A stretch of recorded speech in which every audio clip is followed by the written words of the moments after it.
10টা 10:30 দিকে আমি মেটারে দুইটা সিগারেট আনাইছি। তখন আমার ঘর আসছিল খালি, আমি গেছিলাম গিয়ে ঘর, তো মেটা আইসে, আমি নেশাগ্রস্ত আছিলাম।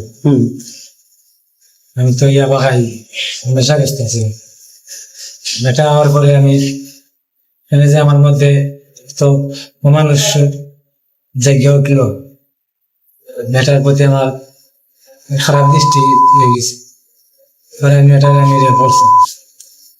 পড়তে চাইছিলাম, তো মানে মেয়েটা অজ্ঞান হয়ে গেছে। আমি পরে বই পাই গেছি, আমি বাদ দিলেছি, অজ্ঞান হয়ে গেছি, মেয়েটা অজ্ঞান হয়ে গেছিল।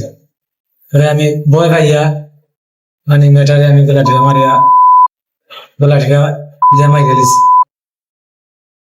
আমি বইয়ে কিতা কথা আমি তো বইয়া পাইলাম না। পরে আমি আমার ঘরে তো ফাঁকা আছিল, আমি আমার ঘরে আমার বাচ্চা ইয়ে আছিল, একটা সুকেস আছিল, ওই সুকেসের ভিতরে আমি রাখছি 2 দিন। এখন 2 দিন রেখে গেছি যে এখন আস্তে আস্তে গন্ধ চলে, মানে গন্ধ দিচ্ছে না, তাইলে পরিবারের সবে জানিয়ে দিব বা মানে মানুষ একটু পরে পরে আর যার এরা বন্ধ পাই দিব।